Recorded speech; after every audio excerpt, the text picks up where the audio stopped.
Dentro de instantes, Tempo e Dinheiro. Apoio LS Tractor. Tratores projetados para o hortifruti. Copavel, a força que movimenta o agronegócio. Lotus Biosoluções, excelência em produtividade. Seja assinante do Clube do Tempo e Dinheiro. Entre no Clube do T&D. E Inovipab, a ferramenta do produtor rural. No ar, Tempo e Dinheiro.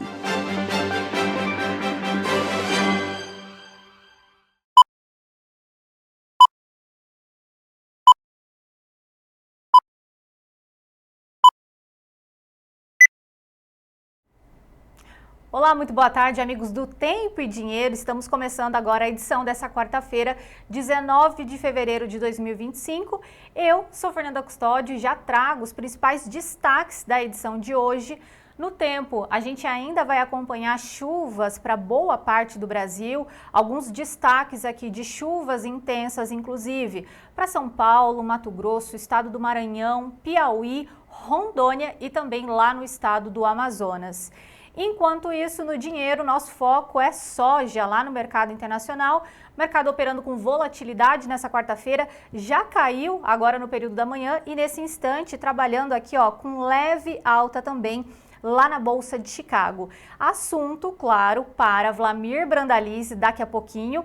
E enquanto isso, a gente também está de olho no preço do café, porque depois desse movimento de realização de lucros que nós acompanhamos nos últimos dias, o mercado voltou a subir forte lá na Bolsa de Nova York. A gente está falando de uma alta nesse instante de mais de 3%, então a gente vai ficar de olho também nessas informações e, claro, nesse mercado. Mas para a gente iniciar muito bem a edição dessa quarta-feira, vamos chamar já a nossa bandeira aqui, porque essa é a nossa mensagem e essa é uma bandeira muito importante que representa todos os produtores rurais do nosso Brasil, quem está aí no campo produzindo alimento de sol a sol, de segunda a segunda, e a gente acredita também nessa mensagem porque o Brasil vencerá com a força do agronegócio e com a força do produtor rural. E agora sim, vamos chamar a nossa vinheta porque o Tempo e Dinheiro dessa quarta-feira está no ar.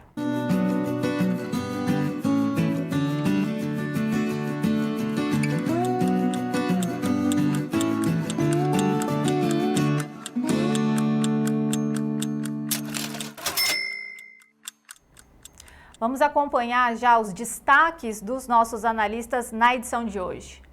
Olá, amigos do Tempo e Dinheiro. Quarta-feira, meio de semana, Chicago segue sem rumo. O mercado está aí de olho na safra da América do Sul. Por outro lado, está esperando China. China até agora não deu as caras por lá. USDA não apontou negócios.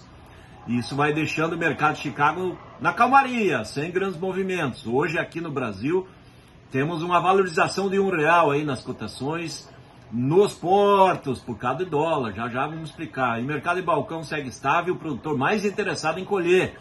Ainda está atrasada a colheita, muita soja no campo aí pronta, o produtor tem que correr, já vamos comentar. E o mercado de milho começa a patinar aí, parece-me que ele está chegando, já chegou. Será que ele pode evoluir mais? Já no Tempo e Dinheiro, esperamos vocês. O destaque vai ser o tempo assim ainda quente em São Paulo, Minas, Mato Grosso do Sul, Goiás, mas o calor não dura muito não, a partir de domingo ele cede. E aqui no Sul começa a secar de novo. Detalhes na previsão. E no mercado do boi gordo, mais um dia de queda registrado para os preços no mercado físico. Mercado futuro está se ajustando. A média das negociações a prazo, segundo a Scott Consultoria aqui em São Paulo, o boi comum é de R$311. Já o boi padrão China caiu para casa dos R$320 por arroba em média. Pressão sobre o mercado do boi gordo. Bom, esses são os destaques da edição de hoje. E antes de falar com o Sérgio Braga, já queria convidar vocês aqui para a nossa degustação do nosso site, do tempodinheirooficial.com.br e também do Clube de Assinantes do Tempo e Dinheiro. Já está aí na tela para vocês participarem conosco. Seja um assinante do Clube do Tempo e Dinheiro, receba todas essas informações aí na palma da sua mão. É informação em tempo real para você, produtor, sempre pensando nessa tomada de decisão que sempre é muito importante. Então, como é que faz para participar? É só você enviar uma mensagem, então, para esse número que está aparecendo na tela nesse momento, que é o 19 99813 2915, e só reforçando que são 7 dias grátis para você, claro, participar conosco e receber todas essas informações. E agora sim, a gente tem o primeiro destaque de hoje. A gente já começa falando de clima e vocês já sabem que a gente vai falar de clima lá em São Paulo, porque nós temos previsão do tempo apontando para dia chuvoso hoje lá em São Paulo. E claro, quem vai confirmar essa informação para a gente é Sérgio Braga. Sérgio, muito boa tarde para você, seja bem-vindo aqui ao Tempo e Dinheiro. Já queria confirmar com você, tem chuva, como é que está o clima em São Paulo? Muito boa tarde, Fernanda. Boa tarde a todos que nos acompanham nessa edição do Tempo e Dinheiro. Ontem registramos por volta de 11h40, 11h45, uma temperatura que bateu os 35 graus aqui em São Paulo, conforme previsto. No finalzinho da tarde, despencou para 25 graus, 10 graus a menos, mas não é à toa. Teve um temporal, uma tempestade na cidade de São Paulo, principalmente atingindo a zona oeste da cidade, região que foi inundada, inclusive, infelizmente, o registro de uma morte de uma motorista de Uber no alagamento. Mais uma morte por causa das chuvas aqui em São Paulo. Nesse momento, 31 graus na capital paulista e essa temperatura deve ceder um pouquinho porque já está formando uma tempestade. O céu já está bem coberto aqui nesse momento na zona sul da cidade de São Paulo. Mas vamos lá. Falamos sobre o tempo, temos informações sobre o dinheiro também. Vamos acompanhar primeiro o que acontece com o dólar, as cotações do mercado cambial. Tem mais um dia de queda, R$ 5,68 mais 15 é a cotação do dólar que cede nesse momento 0,14%. Repetindo, R$ 5,68 mais 10. Quanto ao índice Bovespa, daqui a pouquinho a gente passa essa informação, mas está aí a soja. Segue com trajetória de alta, inclusive mostrada pela disparada hoje das cotações, né? Voltaram ao patamar dos 10,44, uma alta de 0,55%, observando inclusive o gráfico abaixo. 10,44,75, sobe 0,55 a soja. Quanto ao café arábica em Nova York, está aí. Contrariando as expectativas daquela realização de lucros que foi registrada nos 2 últimos dias anteriores, hoje sobe mais uma vez o café. Os fundamentos são positivos, o café sobe 3,05%. Em Nova York, volta ao patamar dos 417,58. Café volta com tudo nesta sessão de quarta-feira em Nova York. Além disso, Fernanda, nós temos as cotações do mercado do boi gordo. Lá na B3, nesse momento, as negociações seguem aí pressionadas. E o exemplo do que acontece no mercado físico. R$ 312 a mercado futuro para fevereiro corrente, arroba recua 0,03%, março a R$ 301, 1,28 de queda, maio R$ 293, 1,58 de queda.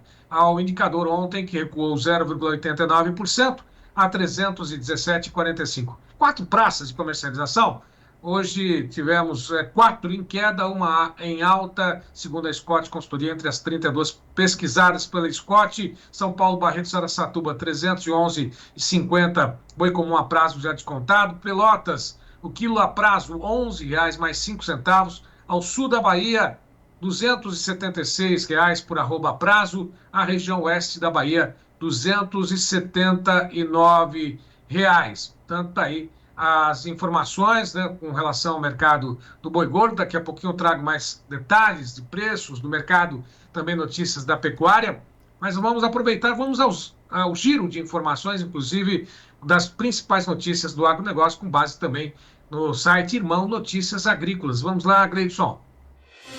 Hortifruti CPEA, mesmo com recuo nas exportações de frutas em janeiro, os resultados são recordes. Algodão CPEA, Queda de braço entre agentes limita negociações no mercado spot. Café CPEA. Baixo estoque e firme demanda mantém recorde de preço do Arábica. Arroz. De forma pontual, colheita da safra 24-25 é iniciada no Rio Grande do Sul. Federarroz. Exportações de arroz tendem a crescer entre 2 a 3 anos.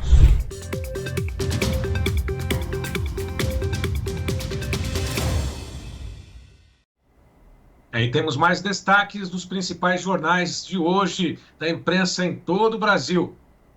Bem, Fernanda, da Folha de São Paulo, bolsonaristas criticam denúncia da Procuradoria-Geral da República, a PGR, e falam em perseguição política. Também da Folha de São Paulo, postos de combustíveis reagem às acusações de Lula e dizem que impostos são os vilões dos combustíveis. Do jornal o Globo, para conter a alta dos alimentos, governo decide manter percentual de biodiesel no diesel em 14%. Da Folha de São Paulo, beneficiários do Bolsa Família superam estimativa de famílias pobres em 22% dos municípios. Da Revista Oeste, Trump e Hubble processam Moraes por censura e violação de direitos nos Estados Unidos. Da Investing, IGPM acelera a 0,92% na segunda prévia de fevereiro, após alta de 0,17% no mês de janeiro. Da Gazeta do Povo, imprensa internacional repercute denúncia da PGR contra Bolsonaro. Fernanda. É isso aí, Fernanda. Destaques dos principais jornais. Contigo agora. É isso, Sérgio. Inclusive, sobre esse tema, hoje nós temos editorial do João Batista Olive, que inclusive é denúncia vazia. O João destacando que não existem coincidências, que justo no dia que nós tivemos a divulgação dessa pesquisa, mostrando então a queda da popularidade do governo atual, nós tivemos a PGR então fazendo essa denúncia contra o Bolsonaro. Vamos acompanhar agora o editorial do João Batista Olive. Boa tarde. O que eu vou apresentar aqui é uma análise e uma opinião sobre as denúncias feitas ontem pela Procuradoria-Geral da República contra o cidadão Jair Bolsonaro. Vou analisar e vou mostrar para todos os senhores que não existe coincidência na política atual brasileira, né? Enquanto que saíam os dados de pesquisas mostrando que o presidente Lula está lá embaixo perdendo apoio da sociedade e os seus concorrentes diretos, como o próprio Jair Bolsonaro, aparecendo como vitoriosos se a eleição fosse ontem, nesse mesmo dia que sai essa pesquisa, foi publicada a denúncia da Procuradoria-Geral da República contra o cidadão Jair Bolsonaro. Não existe coincidência. Agora são os fatos. Fatos, por exemplo, aqui como eu estou falando com os senhores, esse é o fato. A luz que está aqui fora, o sol, é outro fato. A existência é um fato. Agora, a minha opinião, a minha análise é uma narrativa, como também é uma narrativa a denúncia feita pela Procuradoria-Geral da República. Mais de 230 páginas de nada, coisa vazia, só opiniões, achismos. Fato, um único fato não foi apresentado. E a justiça só julga em cima de fatos. Portanto, essa imensa denúncia de nada, vazia da Procuradoria-Geral da República é exatamente isso, um nada, um vazio. E a população brasileira, e a sociedade, e nós, levantamos com a decisão de trabalhar, como sempre fazemos, defendendo a vida, defendendo a família, defendendo o nosso futuro. E as denúncias, elas somente servem para assolar, dar espaço para essa mídia esquerda que vive dessas denúncias, desses escândalos. E a vida continua. Agora, são dois fatos reais como consequência dessa denúncia vazia, que é, primeiro, que Jair Bolsonaro, com essa denúncia, está recebendo a segunda facada na sua vida. A primeira o elegeu a presidente, e essa segunda, se não ele não puder concorrer à próxima eleição, ele vai eleger quem ele apoiar. Isso é fato. Essa, portanto, é a segunda facada que ele recebeu. E a terceira colocação que nós temos que fazer aqui é sobre essa história das coincidências. Não existe coincidência no mundo político atual em Brasília. Então, como eu já disse, para tentar desviar a atenção do povo brasileiro, se coloca uma denúncia no mesmo dia onde aparecem as pesquisas mostrando que Lula está derretendo, desabando, desmelinguindo. O que vai acontecer daqui para frente? Nós temos que só dar tempo ao tempo, porque como todos nós sabemos, o tempo é o senhor da razão. E o tempo das mudanças para um Brasil muito melhor está se aproximando. Essa é a opinião aqui do Tempo e Dinheiro. E vamos em frente. Tempo e Dinheiro na defesa do agro. Como diz então o João Batista Olive, tempo e dinheiro tem um lado e esse é o lado da verdade. A gente acabou de conferir então editorial de hoje. Bom, mas agora a gente vai falar de clima, então vinheta do tempo hoje no ar, um oferecimento da Lotus Biosoluções. Lotus Biosoluções, excelência em produtividade, oferece o tempo hoje. Primeiro destaque de hoje no clima, a gente vai falar então da Revista Oeste. Frente fria provoca chuvas e tempestades em várias regiões do Brasil até quinta-feira. No próximo destaque, nós temos a Metrópolis falando de chuvas intensas no sul do Brasil e calorão de 37 graus Celsius lá no Rio de Janeiro. Veja o clima nessa quarta-feira. Inclusive, já vou até pedir para o Gleidson colocar um mapa do INMET, que é justamente esse mapa mostrando os alertas de hoje, né, para essa quarta-feira. A gente tem ali esse alerta laranja de chuvas intensas ainda em algumas localidades ali de Santa Catarina, ali bem ao norte mesmo, extremo norte do estado do Rio Grande do Sul. A gente tem o Amazonas, boa parte do estado de Rondônia, estado de Mato Grosso também, Maranhão, Piauí. Fica aí o nosso alerta para essas regiões de chuvas intensas, mas o amarelo também significa chuvas. Então a gente ainda acompanha essas chuvas mais concentradas, especialmente no centro-norte do Brasil, e um destaque ainda para São Paulo, Paraná e Santa Catarina, pelo menos nessa quarta-feira. Nós temos um próximo mapa também que vai mostrar a previsão de chuvas, então de 25 de fevereiro até 4 de março. Segundo informações do Agrotempo, a gente vai ver então algumas chuvas lá no estado do Rio Grande do Sul, esse acumulado. Santa Maria, 27,5 milímetros. Na região de Uruguaiana, 31 milímetros, já na região de Bagé, 36,8 milímetros e ali na região de Pelotas, 35,1 milímetros também. Essa é a previsão de chuvas, então, né, para os próximos dias, de 25 de fevereiro até o dia 4 de março. Temos um outro mapa também, que aí sim a gente vai falar das temperaturas. Por quê? A gente continua acompanhando essa onda de calor ainda no Brasil, né, a expectativa é que ela perca essa força já ali entre domingo, segunda-feira, mas a gente tem também esse destaque das temperaturas de 5 de março até 3 de abril. O que a gente acompanha? O mais claro no mapa são temperaturas ali na média. Os pontos em destaque em amarelo são acima, né, temperaturas acima da média, e esse puxado mais para o azulado nós temos então o abaixo da média. E agora a gente vai mostrar também participação de vocês aqui no Tempo e Dinheiro. Temos um primeiro vídeo para compartilhar com vocês da chuva lá na região de Palotina, lá no Paraná. Vamos acompanhar. Chuva em Palotina, Chácara Delay. Chuvona também lá em Palotina, no Paraná. E nós temos também o destaque aqui do Notícias Agrícolas com essa informação do clima. Brasil passa por momento de eventos climáticos intensos, afetando população e culturas agrícolas. Então esse também é o destaque do Notícias Agrícolas quando a gente fala do tempo, pelo menos para essa quarta-feira. Bom, além disso, a gente tem as informações do NOAA. Vamos acompanhar o mapa, né, em tempo real, onde está chovendo, Fernanda. A gente olha aí no mapa do Brasil, a gente consegue ver ainda chuvas ali em Santa Catarina, estado do Paraná. Olhem o volume de chuva para São Paulo. Sérgio Braga já falou que o tempo está fechando lá em São Paulo, capital. Estado do Mato Grosso ainda com bastante chuva e também ali mais a região ao norte do Brasil a gente também acompanha essa chuvas, pelo menos para hoje. Então, claro, já fica o nosso alerta aí para você também, produtor rural.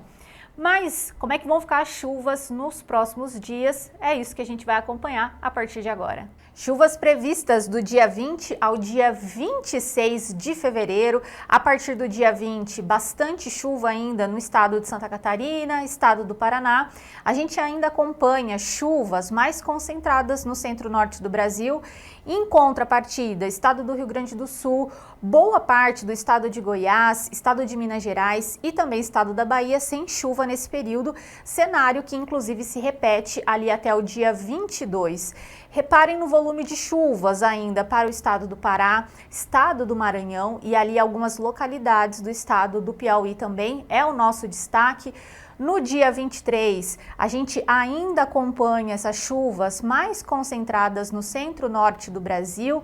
Destaque ali ainda para o estado de Mato Grosso, onde os produtores ainda estão fazendo colheita de soja.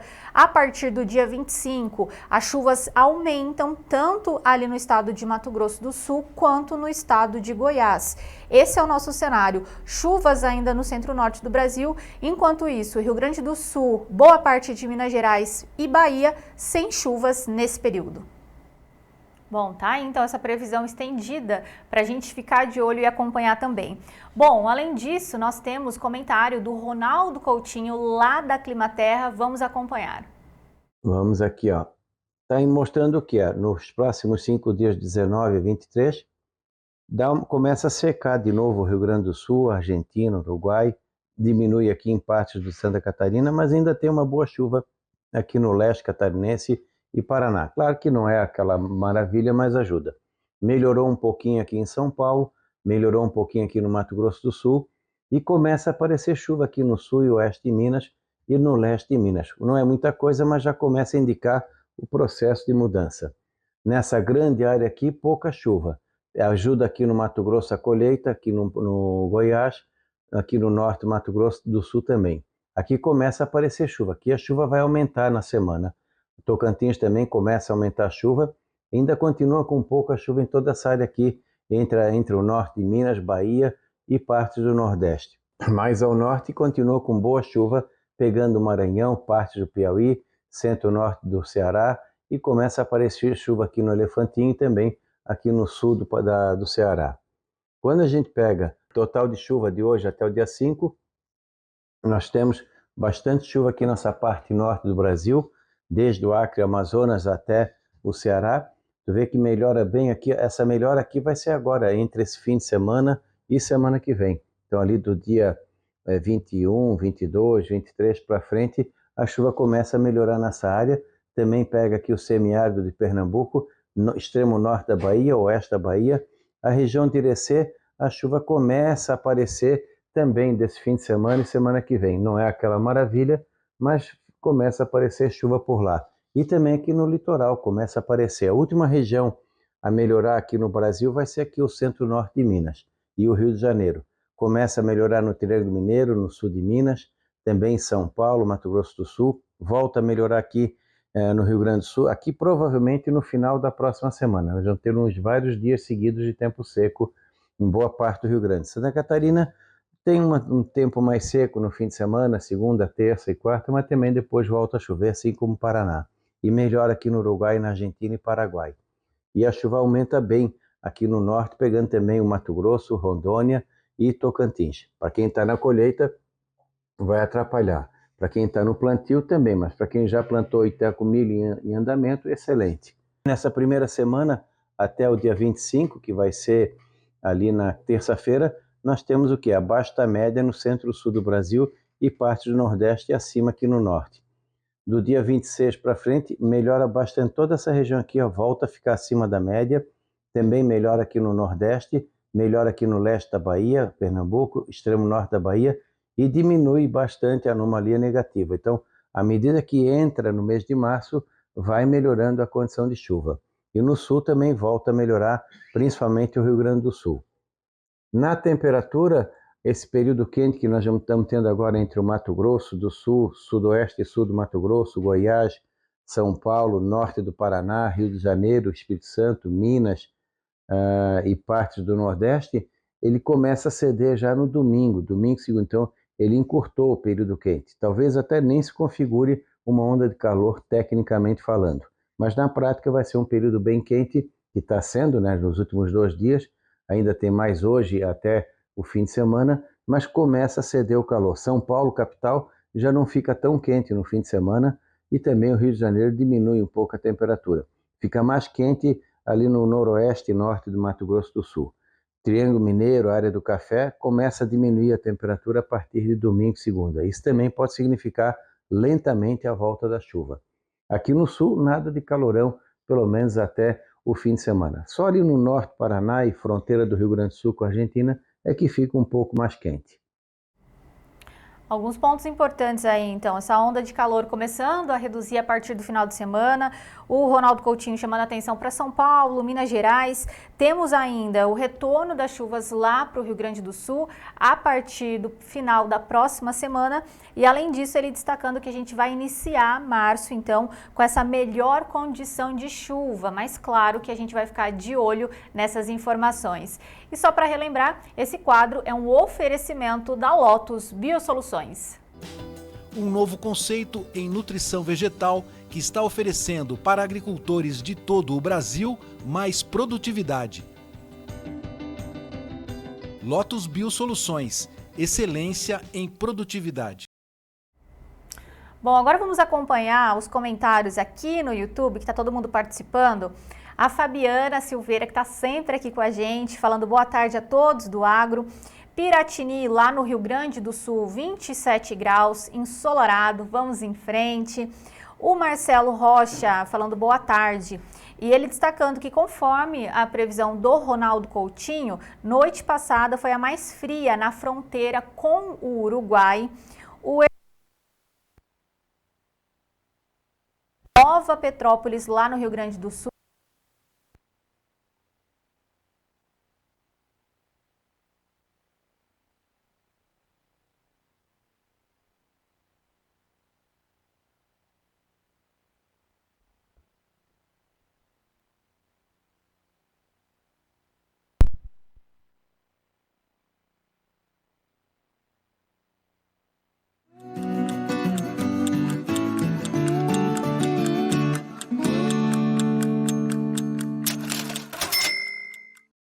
Eu comecei aqui nesse palco, mas não foi só com o som do violão, não. Foi com o ronco do trator.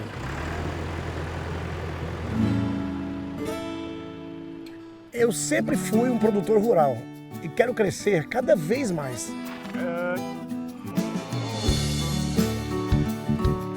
E a marca que eu escolhi para mim é a LS Tractor. Ela tem força, tecnologia e amor pelo campo. Maravilhoso, né? É show demais! É tão show que eu pedi bis. LS Tractor, tecnologia sul-coreana, coração brasileiro. Esse é bruto, hein?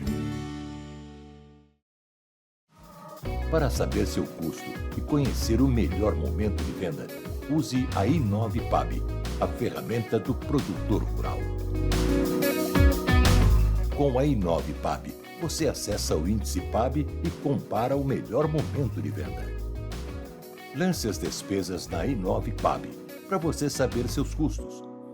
Registre as ofertas na i9PAB para acompanhar seu lucro.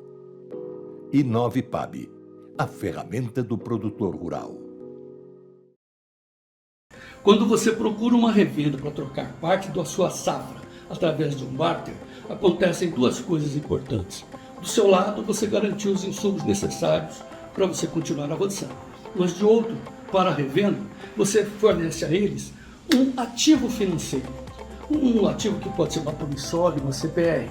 Com esse ativo, a revenda repassa para a multinacional que forneceu os insumos, que por sua vez repassa para a trade para ficar com seus grãos. Enfim, as três vão travar as suas posições na bolsa, porque se cair estão travados, se subir eles ganham. Então por que você também não pode participar da alta? Essa é a proposta do barter inteligente aqui do Tempo e Dinheiro. Participação também da alta quando você faz o barter, você faz a troca. É um direito seu, é um dever de você também ganhar se houver uma alta nos preços. Aprenda como fazer aqui conosco no Barter Inteligente. Faça parte desse grupo. Mande um contato pelo nosso WhatsApp 199-8907-8047. 199-8907-8047. Venha fazer parte desse grupo inteligente, Barter Inteligente do Tempo e Dinheiro. E vamos em frente.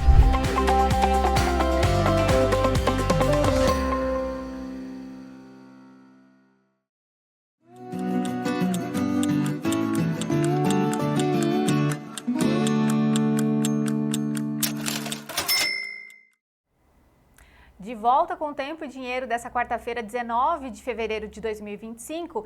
E antes de chamar Vlamir Brandalize, vamos aos preços da soja. Lá no mercado internacional, a gente tem aí a cotação em tempo real. Soja com leve alta a 10,46 e nós temos todos os vencimentos também para mostrar já na tela. Então, março 2025 a 10,46, o maio 10,62, o julho 10,77 e o agosto a 10,75. Mercado subindo ali entre 5 e 7 pontos, pelo menos nesse momento, lá na Bolsa de Chicago.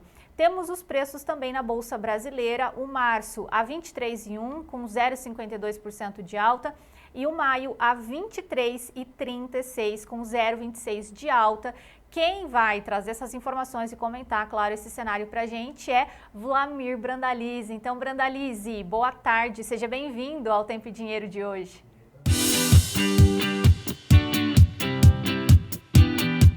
Notícias da soja com Vlamir Brandalize. Apoio Copavel, um show de cooperativa.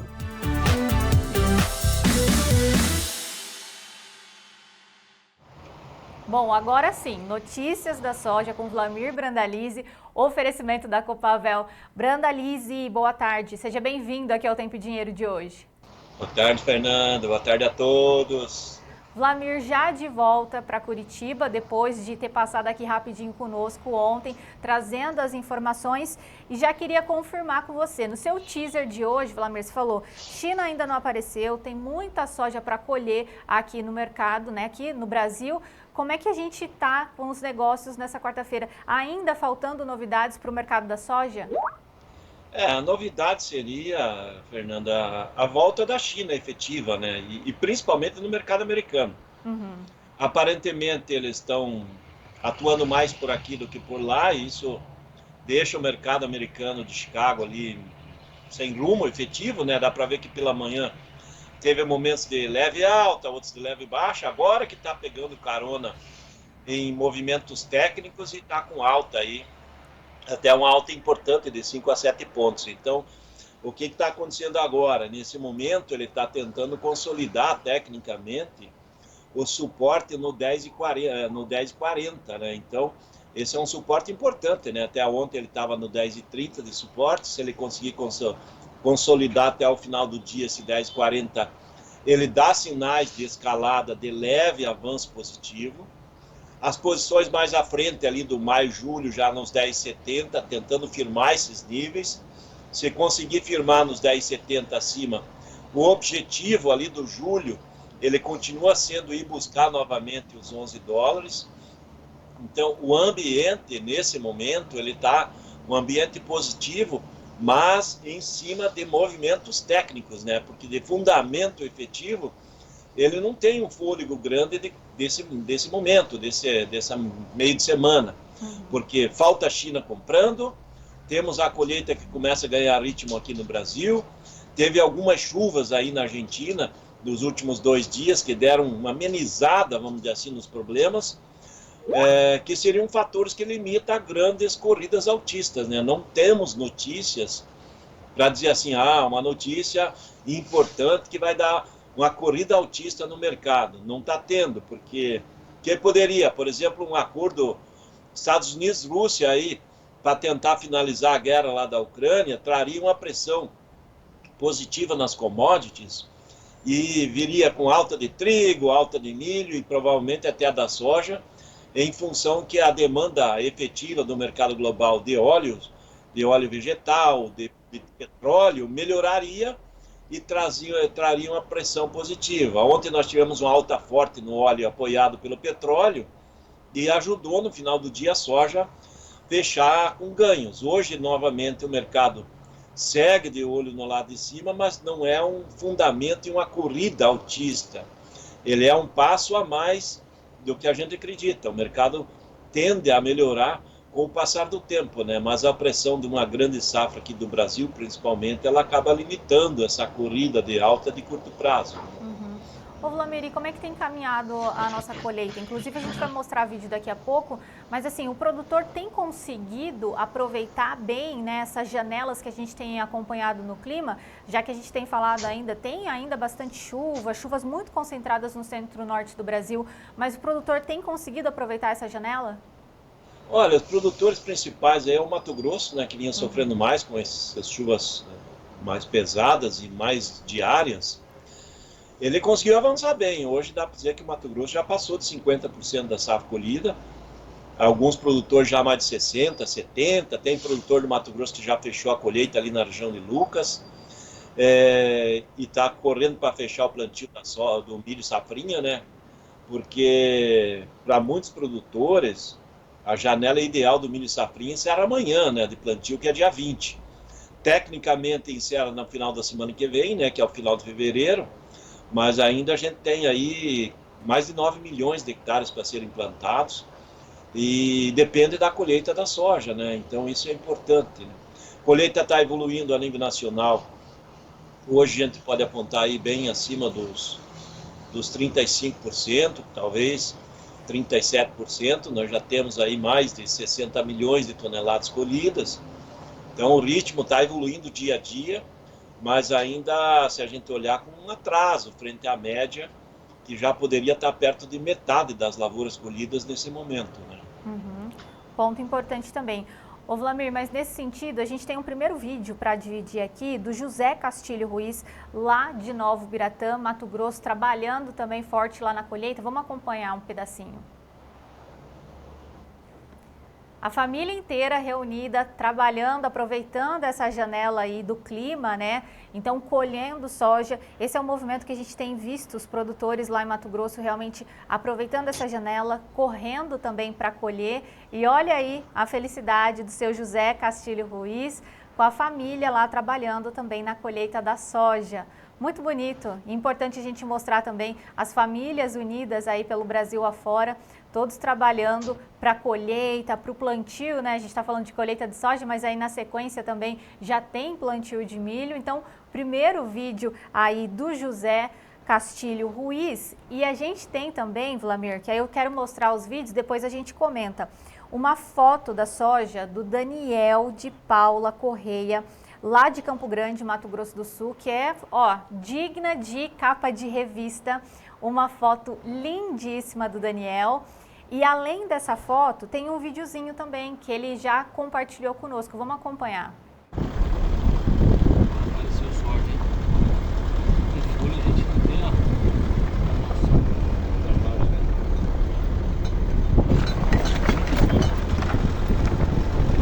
Esse aqui não baixa de 60 nem de pau.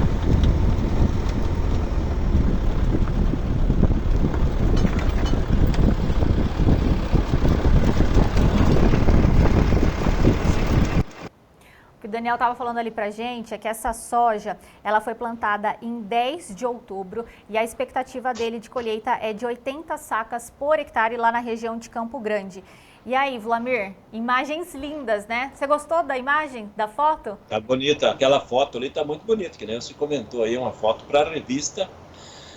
Tem que dar parabéns para ele, né? Que ele tocou a lavoura bem no capricho e o Mato Grosso do Sul em geral ali do meio, desde Campo Grande para baixo, o estado foi afetado pelo clima, mas a região de Campo Grande acabou tendo mais chuvas nesse ano e tendo lavouras melhores, né? A parte mais ao sul, naquela região de Dourados, Ponta Porã, São Gabriel, para baixo ali já quase na divisa com o Paraná, também prejudicado pelo clima, mas a safra ali da região de Campo Grande acabou escapando do período mais seco e tendo lavouras bonitas, né? Então acima de 80 sacos é uma lavoura excepcional ali para o Mato Grosso do Sul.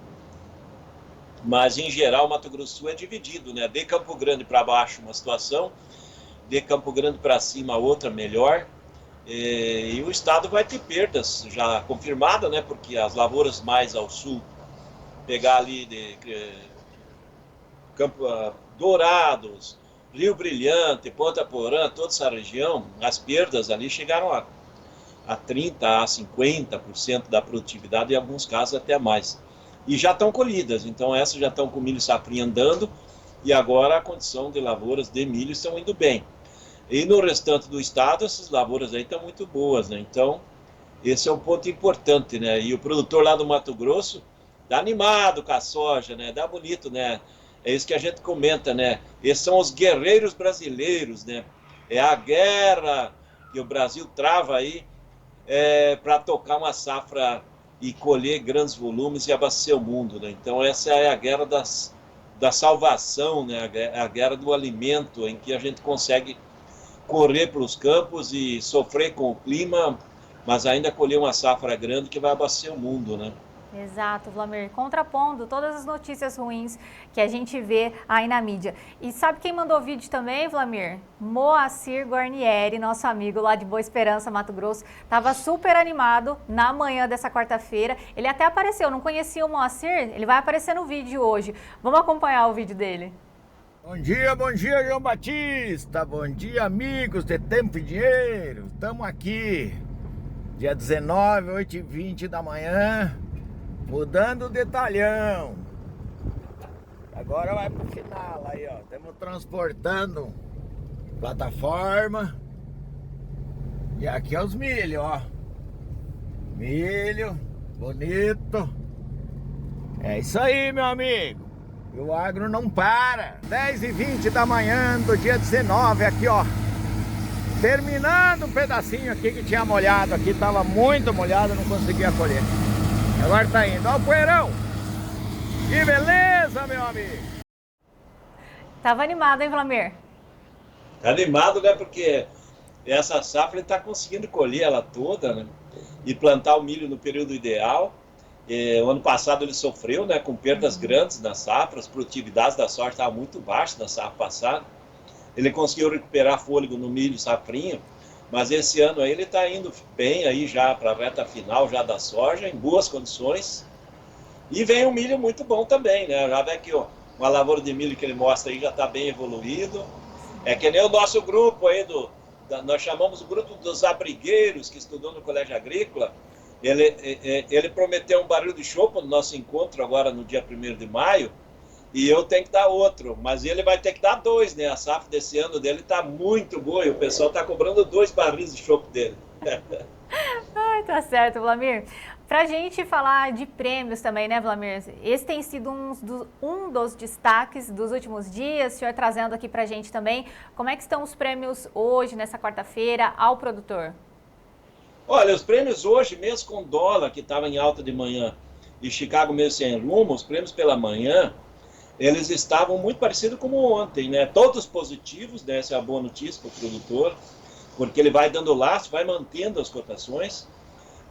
Como estavam todos positivos, os prêmios praticamente iguais a ontem, aí, pegando o março aí de vendedor 40, comprador 20, no maio, vendedor 30, comprador 15, lá no julho, vendedor 55, comprador 35, ele está dando condições hoje. No mercado de Porto, o Porto estava pagando R$1 melhor que ontem. Então, os prêmios, eles se mantiveram em momento que o dólar estava mais alto agora de manhã, e agora à tarde já temos Chicago em alta. É possível que as cotações agora à tarde possam pagar até uns 50 centavos melhor que estavam pagando de manhã. Por exemplo, de manhã Paranaguá estava aí com... Eu vou pegar lá a posição junho. Junho estava 136,50 do comprador de manhã. Eu acho que agora à tarde é capaz dele pagar 337, talvez até um pouco mais, porque o mercado, Fernando, ele segue mais comprador do que vendedor.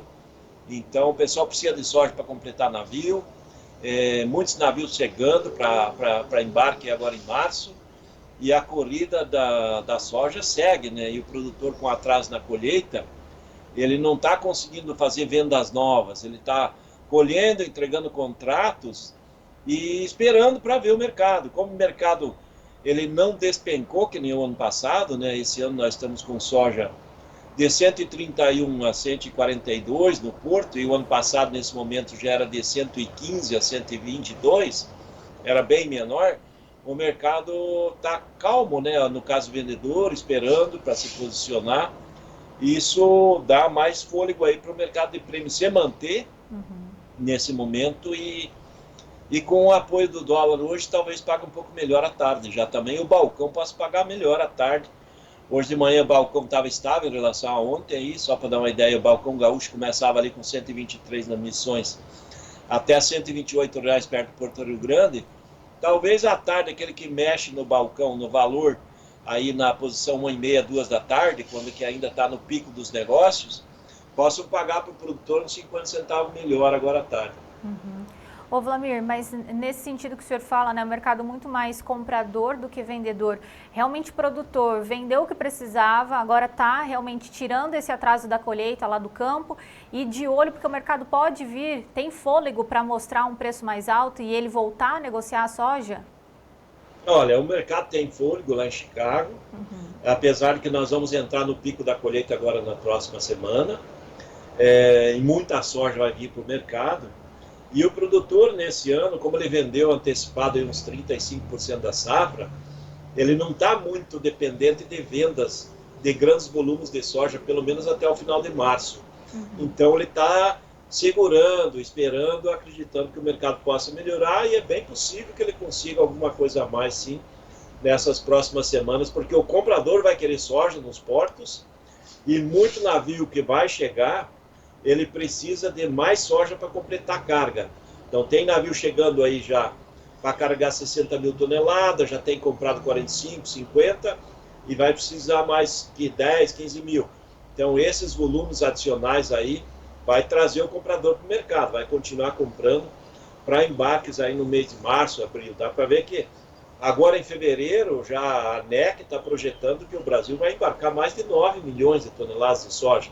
Então o volume já começa a crescer nesse restante de fevereiro, e devendo ganhar ritmo forte, acreditamos que em março o embarque de soja já passa de 15 milhões de toneladas. Veja como é que é os volumes, né, Fernanda? É muito volume, e aí o mercado é comprador, né? O mercado é muito comprador. Muito bom, Vlamir. Antes da gente falar do milho, a gente mostrou agora há pouco, né, o número do telefone do clube, do Tempo e Dinheiro também. Mas a gente quer fazer uma chamada para todo mundo participar do nosso grupo do Barter Inteligente, né, Vlamir? Você, João Batista, Edemir Lima, trazendo todas essas informações realmente ali para o produtor rural. Exatamente. No próximo domingo, nós vamos fazer novamente mais uma live aí nas 8 da noite de domingo, do horário de Brasília, onde que vou estar lá eu, João Batista, o Dr. Bart, né, que é o Lima, nós fazendo um apanhado da situação da safra, do mercado, o Lima trazendo novidades sobre como é o barter, como operacional é o barter inteligente, o João Batista cutucando daqui, cutucando dali, no estilo João Batista. E todos que já são do grupo do Barter já tem a senha para acessar, já tá livre, né, o acesso. E quem não está no grupo do Barter Inteligente tem condição de ligar aí, né, no 1998 9007 8047, né, 1998 907 8047, para participar do grupo do Barter Inteligente, para aprender como que é a maneira de negociar, como é que eu faço, tudo isso o Lima está explicando de maneira prática, né? O Lima é o maior negociante de barter do país, é o maior conhecedor, por isso que a gente colocou o apelido dele de Dr. Barter, porque é o que entende e vai trazer informação para o produtor. Então o produtor que não está no grupo, entra no grupo para poder participar da live do bate-papo aí, no domingo, nesse próximo domingo, às 20 horas, às 8 da noite de Brasília. E aí novas dúvidas serão sanadas com o bate-papo aí. João Batista, Dr. Barter Lima e eu comentando um pouquinho sobre o mercado que foi na semana e como vai ser o mercado aí, que já vai ser a semana de véspera de carnaval, né? O produtor tem que aprender antes que o tempo passe, para ele conseguir fazer bons negócios. Muito bom, imperdível então. Bom, agora a gente vai falar do mercado de milho, mas antes a nossa vinheta do Inovpab, a ferramenta do produtor. Notícias do milho. Oferecimento Inovpab, a ferramenta do produtor rural. Bom, já cotações aí na tela, a gente tem as referências lá na Bolsa de Chicago. Mercado subindo nesse instante entre 1 e 2 pontos, o março a 5,3, o maio a 5,17, julho a 5,20 e o setembro a 4,82 nesse momento. O mercado ainda mantendo, né, acima de $5 por bushel também lá no mercado internacional. Agora nós temos a referência da B3, Bolsa Brasileira, o março a R$ 80,86, subindo 0,14%, o maio a R$ 76,80 e o julho a R$ 72,60. Claro que é o Vlamir que vai comentar esse mercado. Vlamir, primeiro a B3, o que está acontecendo com esse mercado, né? Ontem, ao longo do dia, o março conseguiu trabalhar até um pouquinho mais alto, a gente estava acompanhando aqui R$ 81,00, cedeu um pouquinho. Como é que está esse preço? No teaser, no início do programa, você falou que o mercado está patinando. O que está acontecendo? Olha, a B3 começou a patinar, né? Mas é normal isso acontecer, Fernando, porque a colheita da safra de verão agora vai ganhar ritmo no sul, né? E começa a ganhar ritmo também no sudeste, aí, principalmente Minas Gerais, que é um estado importante. E agora nós vamos ter um volume de oferta aí nas próximas 3 semanas, 4 semanas, desse primeiro milho da safra de verão. Deve vir aí umas 12 milhões de toneladas nessas próximas semanas de colheita, de milho entrando no mercado. Isso vai abastecer os consumidores. Esse primeiro milho da safra de verão, ele quase não vai nada para exportação, ele vai para o mercado interno. E com isso é um período que normalmente dá uma acomodação e até pode ter uma leve queda nas cotações, mesmo que o mercado internacional siga forte. Mas internamente ele já subiu, ele já chegou, bateu os 80 na B3, e agora ele já começa a patinar na B3, porque ele está sinalizando, vem muita safra, mercado pode ficar acomodado, daí para frente já começa a complicar, porque o mercado de exportação não consegue pagar valores acima desses que estão sendo praticados no mercado interno. Então o mercado sinalizando que ele já está começando a acomodar, talvez estamos naquele momento. Se o Davi conseguir colocar aí, Davi, ó, te espremendo, do cavalinho encilhado, porque é possível que com o avanço da colheita nos próximos dias, o milho comece a perder forças, até na B3 ele liquide um pouco. Não é o sinal de que o mercado vai ser mais fraco, mas o segundo semestre é outra história. Nesse momento, nós estamos naquele produtor que precisa de caixa, agora em março e abril, não deixar talvez para vender em abril, porque abril vai ter muita oferta, talvez está naquele momento de cavalinho encilhado, fazer o caixa, garantir a cotação, que a cotação está boa, para não deixar escapar, porque quando chegar o pico da oferta aí, nas próximas 2, 3 semanas, o produtor vai colher, ainda tem muita soja para colher no sul, e ele vai colher o milho, e normalmente quando ele colhe milho e soja, ele vai vender primeiro o milho para segurar a soja, isso é um padrão. E com isso nós vamos ter muita oferta de milho nas próximas semanas. Talvez o momento para quem precisa fazer caixa com milho para os próximos 3 meses seja agora, por isso que a gente está colocando cavalinho encilhado. Já pensando no milho da safrinha que está sendo plantado, esse lá no segundo semestre, ele vai depender do mercado internacional. Hoje, o que o produtor poderia fazer para não correr risco de queda? Ele fazer uma operação aí de put ali na B3 para garantir aquele 72, 73 que tem chance ali no segundo semestre. Daí para baixo na B3 ele não vai, e se o mercado seguir como está seguindo, que é um mercado de alta, como está mostrando Chicago, né? Chicago ele veio novamente consolidando os $5 aí no março. O março já está tentando firmar acima de 5. Nós estamos vendo o julho, que é a melhor cotação, que é o pico da entre-safra mundial e americana, já superando 5,20. A resistência do julho está em 5,30, mas pode ser quebrada e pode saltar para 5,50. O ambiente do milho é favorável, nós temos cotações boas de milho no mercado internacional, mas o foco nesse momento é a colheita da safra de verão, primeira safra, e agora vai ter as ofertas crescentes. Então, o cavalinho encilhado pode estar passando nesse momento e daqui 2 semanas tem muita oferta desse milho e o produtor precisando de caixa. O mercado internacional segue mostrando que tem fôlego aí para pressionar ainda mais, principalmente o maio e julho, que são períodos de entre-safra, até o começo lá da posição de agosto com setembro, porque até uma definição do que quanto o milho americano vai ter de área, o mercado vai seguir firme e pode subir mais. Temos que alertar, com a condição de milho nesses níveis, aí perto de $5 o bushel, lá no segundo semestre, ele vai estimular o produtor americano a plantar mais milho. E se a janela do milho permitir, pode ter uma pressão inversa no segundo semestre.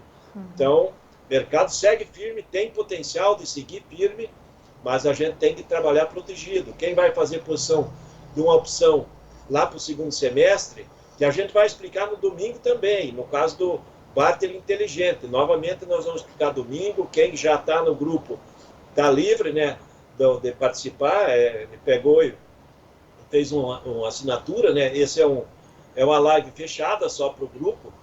Ele tem a liberdade de ficar até o final do ano. Quem não está pode participar, entre em contato e participe.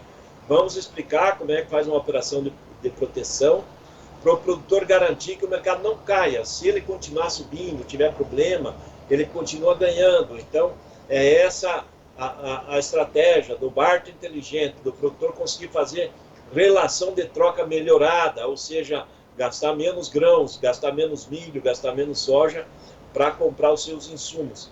E nesse caso o milho segue com demanda muito forte no mercado interno, segue com indicativos firmes, mas talvez, que nem a gente comentou, começou a patinar não é um bom sinal, porque talvez o cavalinho encilhado esteja passando agora.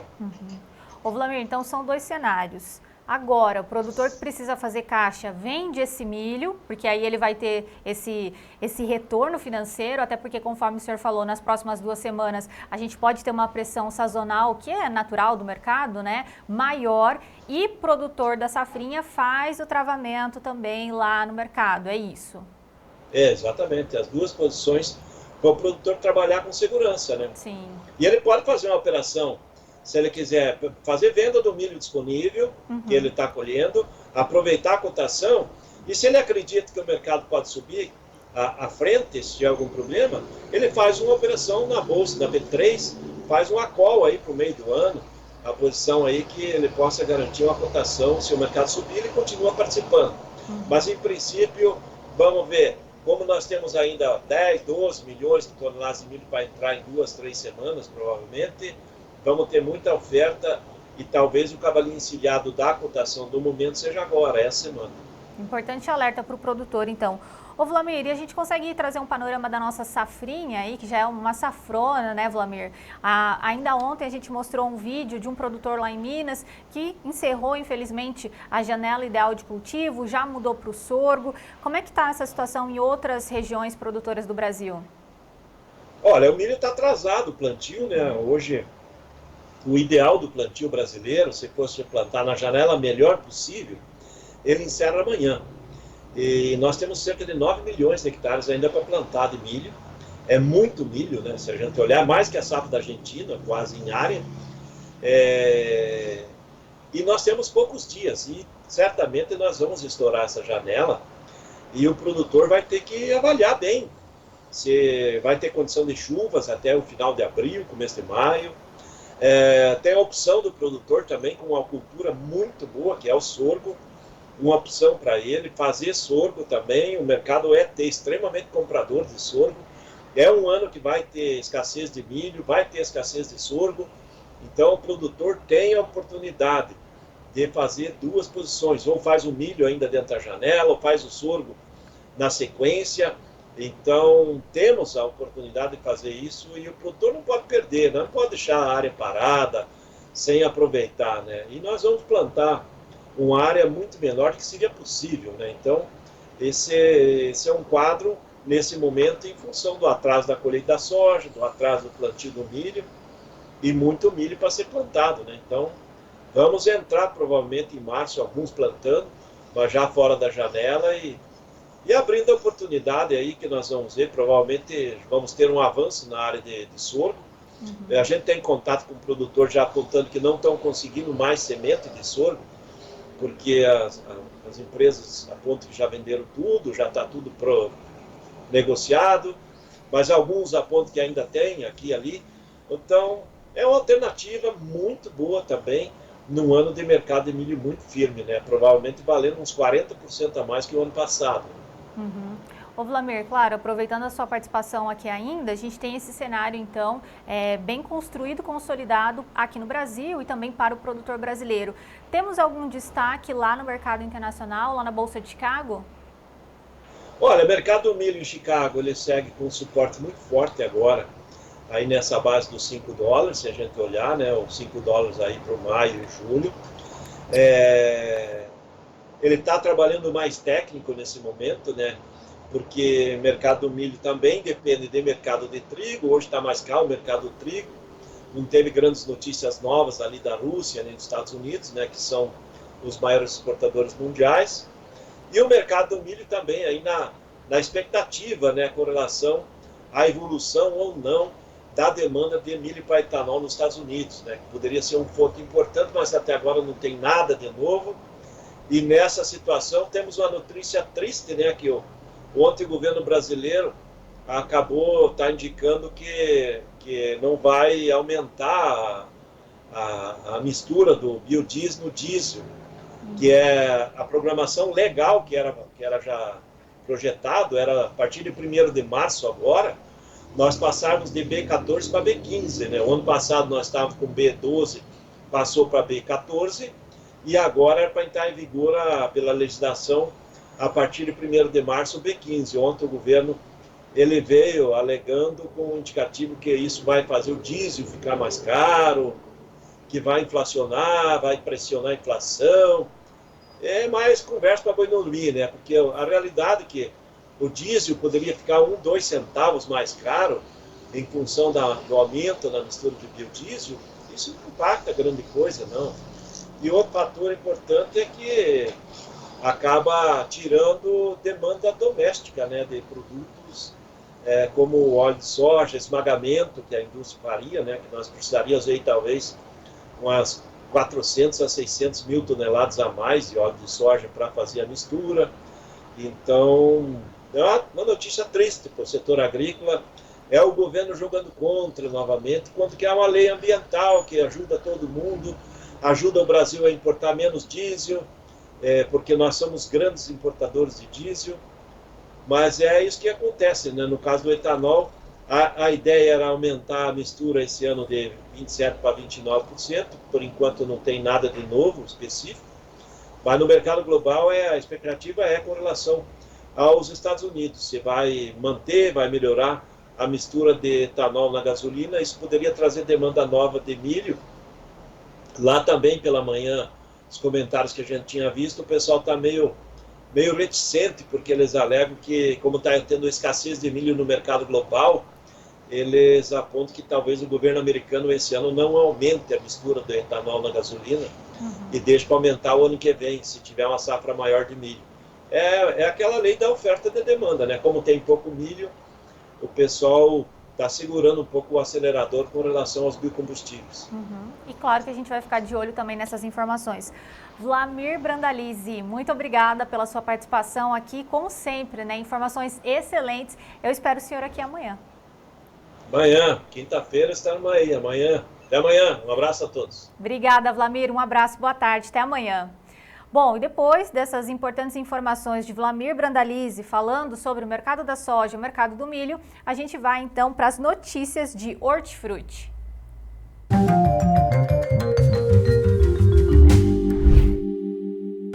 Oferecimento LS Tractor. Tratores projetados para o hortifruti. Vamos às nossas cotações de hoje, a gente já vai colocar aí na tela para vocês acompanharem. A gente começa então com leite, referência dezembro 2024, a R$ 2,65 o litro lá no Paraná. A batata padrão Ágata especial em R$ 37,00 a saca de 25 quilos no Triângulo Mineiro, Alto Paranaíba. A laranja pera, preço ao produtor in natura, caixa 40,8 quilos em R$ 102,84 aqui em São Paulo.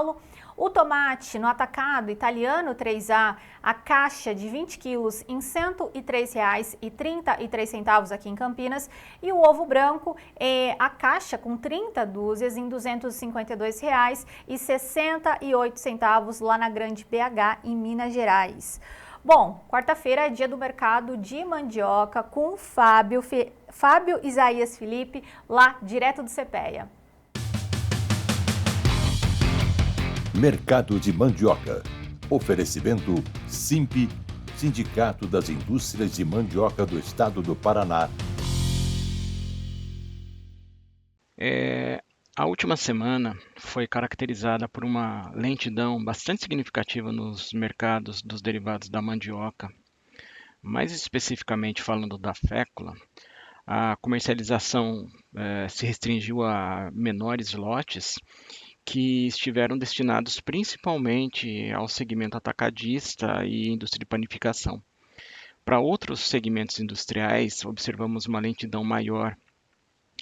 E esse cenário tem sido bastante atribuído às expectativas baixistas dos agentes, uma vez que os preços tanto da raiz e dos derivados de mandioca vêm caindo desde o início desse ano.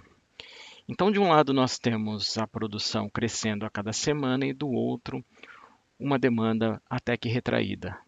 E nesse sentido, os estoques de fécula das fecularias subiram 3,7% na semana passada e já estão praticamente 10% acima daqueles de igual período do ano passado.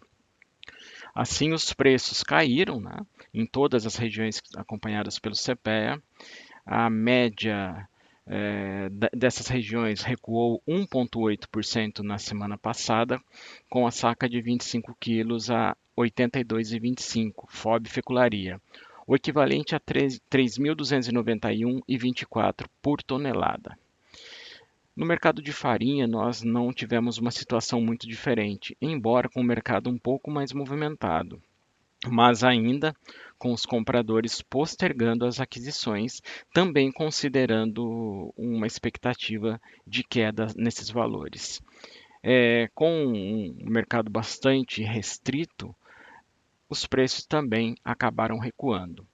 No caso da farinha fina, nós observamos uma queda de 0,9% na semana passada, com a saca de 50 quilos a R$ 126,27, FOB indústria. No caso da farinha grossa, o recuo foi de 0,85% e a saca de 40 quilos a R$ 97,58. Então, nós percebemos que os mercados dos derivados acabam indo no mesmo sentido no mercado da raiz de mandioca. E nós temos um mercado com uma oferta crescente a cada semana, ao mesmo tempo em que as expectativas baixistas também predominam no mercado. Então, em breve, voltamos com mais informações para vocês. Até uma próxima. Mercado de Mandioca tem o apoio do SIMP, Sindicato das Indústrias de Mandioca do Estado do Paraná. Bom, e hoje nós também temos a participação do Alexandre Gazola com o acompanhamento da safra direto de Palmeira das Missões, lá no Rio Grande do Sul, ele mostrando um pouquinho da soja safrinha que foi cultivada logo após o milho. Vamos acompanhar. Olá, amigos do Tempo e Dinheiro, falamos hoje de Palmeira das Missões, Rio Grande do Sul. Recebemos aqui nos últimos dias algumas chuvas, né? Ajudou muito, né? Estou numa área de safrinha de soja, implantada após milho. Emergindo bem, nós temos essa oportunidade aqui ainda do produtor de conduzir a safrinha, né? Geralmente são áreas destinadas à produção de sementes, mas muitas áreas também de grão, né? O produtor buscando uma nova alternativa aí, principalmente quem sofreu muito com a seca, né? Lembrando que a estiagem impactou muito no milho e está impactando na soja, né? O entorno lá, se a gente olhar, são lavouras de safra normal, né? Aqui a região tem chuvas esparsas, né? Como todo o estado, né? Essa noite tivemos mais uma chuvinha. Nessa área aqui teve em torno de uns 20 milímetros. Então vem ajudando, né? Agora essa planta acelera muito, né?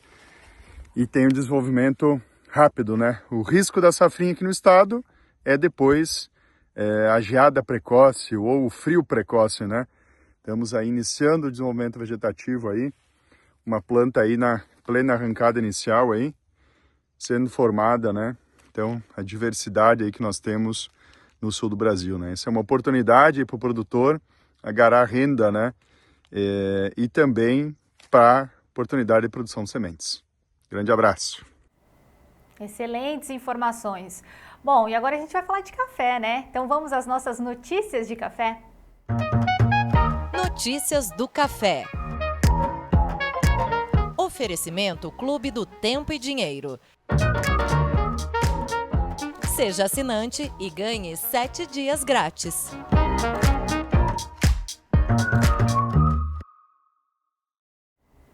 Primeiro vamos às cotações, a gente tem o café arábica lá na Bolsa de Nova York, o nosso vencimento referência em maio de 2025, subindo mais de 3%, a gente está falando de 419,80 de dólar por libra peso, temos todos os vencimentos também, na tela o março 430,40, o maio 419,90, o julho a 404,70 e o setembro em 389,85, subindo entre 2% e 3% lá no mercado internacional, depois de vários dias de realização de lucros.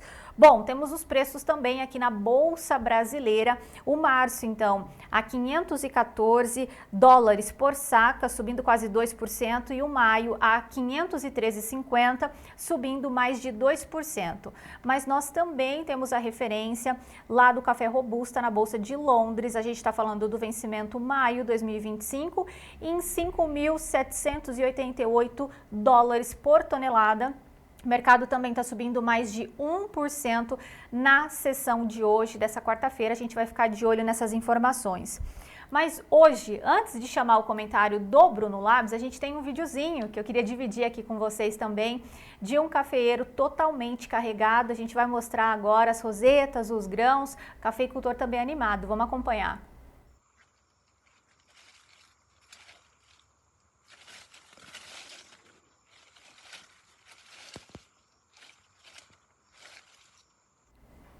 Uma imagem lindíssima, né? Bom, e agora sim, comentário do nosso especialista em café, Bruno Labs. Boa tarde, amigos do Tempo e Dinheiro e amigos cafeicultores, vocês estão bem? As bolsas ontem trabalharam em boa parte dos pregões em queda, porém perto do final se recuperaram bem e terminaram praticamente no 0 a 0. Mercado segurando as cotações nesses níveis elevados historicamente falando, pessoal.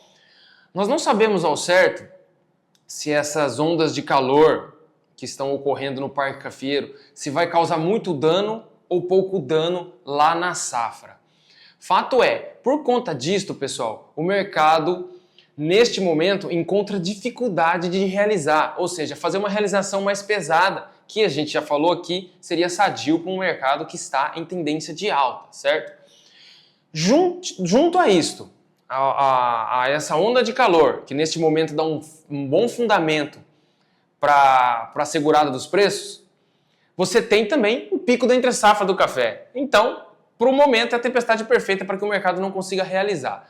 O dólar segue perdendo força mundialmente falando e aqui no Brasil não é diferente.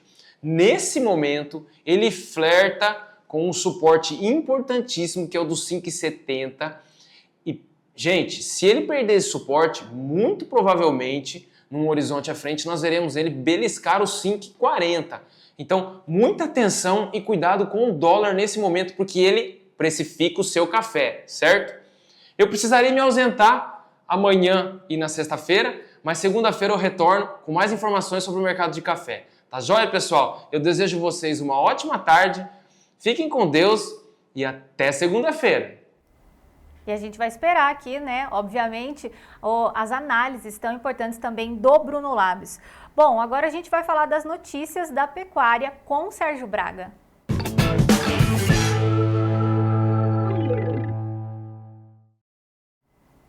Mais um dia de pressão, isso tem sido uma constante no mercado do boi gordo desde o finalzinho da segunda quinzena do mês de janeiro até agora. O que a gente tem observado é pressão sobre as cotações do mercado físico, pressão sobre as cotações do mercado futuro lá na B3. Hoje não é diferente.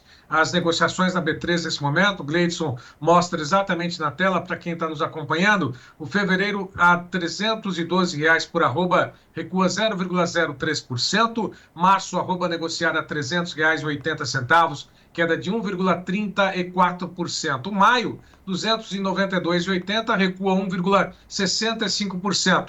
Boi gordo ontem, CPE, o indicador 0,89 de queda a 317,45, com uma queda acumulada de 2,16% nesse mês de fevereiro. Quanto ao mercado físico, 4 praças caíram, uma apenas subiu, entre 32 praças pesquisadas pela Scott. Está aí a referência com recuo também no estado de São Paulo, Barretos, Araçatuba, R$ 311,50 a prazo, quilo em Pelotas a R$ 11,00 mais 5 centavos, a prazo, sul da Bahia 276, oeste da Bahia 279, também no prazo. Mais 4 praças, R$ 308,50 no norte do MT, R$ 305,50 na região sudoeste também do MT, assim como em Cuiabá e na região sudeste do MT, R$ 305,50. Tiago Bernardino conosco, comenta direto de Piracicaba, direto do CPE, as informações do mercado do boi gordo. Olá, Tiago, boa tarde. Olá, amigos do Tempo e Dinheiro, boa tarde. Quem fala é o Tiago Bernardino, coordenador de pecuária aqui do CPEA. Dia 19 de fevereiro, quarta-feira, passando aqui um boletim do mercado pecuário. Mercado esse que reflete todo esse movimento da semana de pressão baixista, principalmente vindo da carne no atacado paulista. A carne vem recuando sequencialmente, aí um mercado mais morno em termos de negociação no atacado para o consumidor, em detrimento de uma oxigenação aí do mercado de exportação, mercados mais firmes, né? Então o boi gordo sendo precificado no mercado interno, né, escalas variando de 9 a 11 dias para o mercado doméstico. Gado de exportação, uma precificação em média R$ 4, R$ 5 a mais, então sendo negociados aí com uma escala menor, algo em torno de 7, 8 dias. Então o mercado ele vem buscando esse ajuste. Vale lembrar que a carne, da média da carne de janeiro para fevereiro, recuou algo em torno de 3%, enquanto o boi gordo tinha recuado 0,5%. Agora, na média de fevereiro, ao longo de fevereiro, o boi gordo já caiu mais de 2,5%, enquanto que a carne ainda tem um recuo mais ameno de 0,6%. Então, realmente, a gente tem essa busca do equilíbrio em termos de margens ao longo da cadeia, mas com o mercado realmente nessa terceira semana de fevereiro, caminhando aí para a última semana de fevereiro, mais pressionado em termos do boi gordo, como consequência de vendas mais fracas no atacado.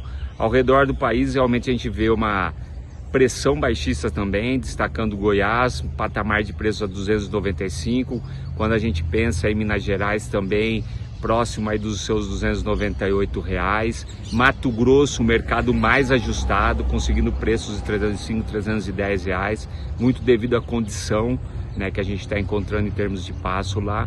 O estado do Paraná um pouco mais firme. Destaca Rio Grande do Sul, que até então vinha valorizando o mercado do boi gordo, realmente tem esse recuo maior aí também, algo em torno de 1%, mas é um mercado, como eu disse, né, nesses primeiros 20 dias de fevereiro, mais pressionado em termos de carne no atacado brasileiro, boi no mercado interno, em detrimento de um boi um pouco mais valorizado para exportação, assim como a carne que é exportada. Um forte abraço a todos, até uma próxima. Obrigado, Tiago, até uma próxima. Um abraço a toda a equipe do CPE em Piracicaba. Bom, e o principal destaque da imprensa hoje, de todos os veículos de comunicação, é a denúncia apresentada pela PGR, Procuradoria-Geral da República, contra o presidente Bolsonaro. E é sobre esse assunto repercutir não só essa denúncia, que coincide com a queda, né, da divulgação das pesquisas com a queda acentuada da popularidade de Lula, coincidência ou não? Nós vamos falar sobre esse tema com o deputado federal Ricardo Salles, que já está conosco, a quem eu agradeço a participação. Deputado, boa tarde para o senhor. Boa tarde, Braga, e a todos. Bom, nós temos aí a PGR apresentando uma denúncia contra o ex-presidente Bolsonaro. Ao mesmo dia em que a popularidade de Lula foi praticamente para o chão, né, indicado inclusive pelos próprios veículos de comunicação que têm dado um efetivo apoio a esse governo. Coincidência na avaliação do senhor e o que acontece a partir de agora após essa denúncia, deputado?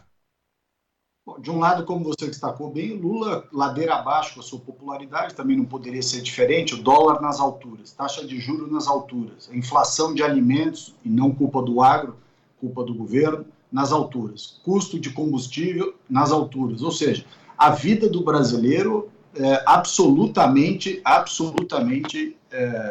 degradada por esse governo irresponsável.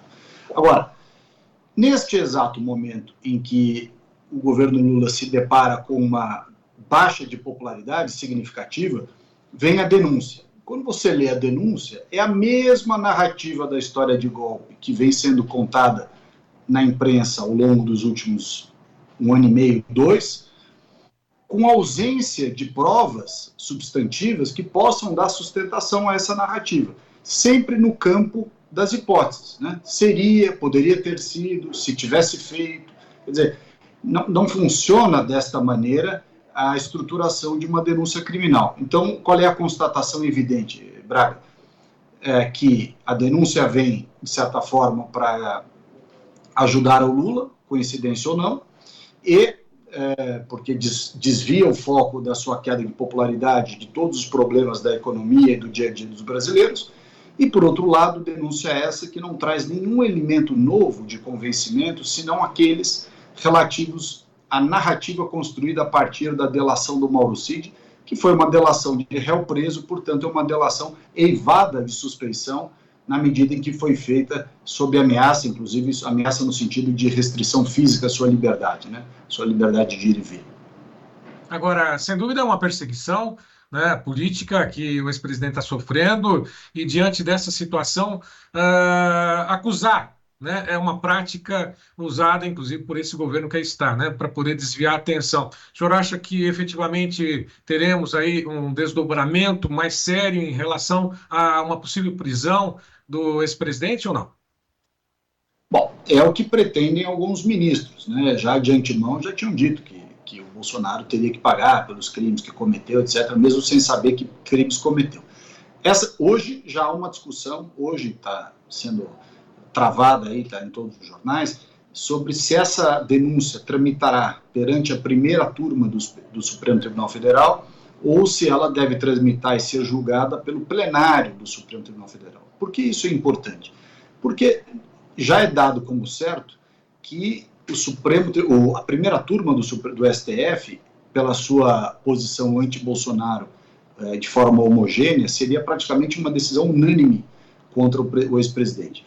Por outro lado, uma decisão a ser tomada pelo plenário do Supremo, ou seja, com os 11 ministros, daria margem a uma discussão ampliada, como deve ser todo o processo criminal, com contraditório, com ministros levantando e suscitando questões não só processuais, mas de mérito, né? Então, você já vê de antemão que a própria tentativa em manter essa questão adstrita à primeira turma já é um indicativo que há a intenção de acelerar. A primeira turma aumentou a frequência com que faz sessões, que outrora foram mensais, depois passaram a ser quinzenais e agora são semanais. E ela, essa maneira de fazer já dá uma indicação de que direção irá o tipo de análise que se fará desse processo. Portanto, sendo necessária a imparcialidade, manter os parâmetros de ampla defesa, contraditório e devido processo legal, nos parece o correto remeter a questão dessa magnitude, dessa importância, para o plenário do Supremo Tribunal Federal, embate esse que está sendo feito hoje. Pelo menos assim deveria ser feito, né? Pelo menos esse seria o trâmite que esperávamos da própria Justiça. Agora, duas questões, deputado, rapidamente. Diante dessa perseguição, diante dessa acusação, eventual condenação e, lógico, desdobramentos desse julgamento. Eventuais indicados pelo ex-presidente Bolsonaro para que ocupem em 2026, disputem em nome dele, com o apoio dele, o senhor acha que isso fortalece a indicação para os indicados do ex-presidente Bolsonaro à presidência da República em 2026? Olha, o sentimento de perseguição a ele e à direita tem suscitado muito apoio da sociedade. Mesmo gente que era mais centro e que não tinha grande simpatia pela direita, diante de tantas perseguições, implacáveis perseguições, acaba dizendo, olha, alguma coisa tem que parar isso não está bem, isso não é correto. Isso indica que há, de fato, a utilização da máquina estatal para perseguir. Portanto, isso acaba, sim, com certeza, dando maior credibilidade e dando maior cacife eleitoral para o próprio presidente e para as suas indicações. Bom, dia 16 de março, marcada uma manifestação Brasil afora, com 2 mortes. Primeiro, é a questão da anistia dos presos, né, políticos do dia 8 de janeiro, que lá estão esquecidos, condenados a penas absurdas, né, que nenhum traficante, homicida, enfim, recebeu até agora, por simplesmente pensarem, se manifestarem. É lógico que tem os casos específicos, né, e até mesmo a permanência do ex-presidente Lula, né, o impeachment, que é um processo demorado que talvez tivesse um desgaste maior. Dia 16 de março, o que as ruas vão exigir, o que vai ser proposto para o dia 16 de março? Anistia já ou um processo de impeachment? Ou as duas coisas ao mesmo tempo, deputado? Veja, Braga, eu acho que a oportunidade de levar a sociedade, os brasileiros de bem para a rua, ela deve abarcar todas as hipóteses possíveis.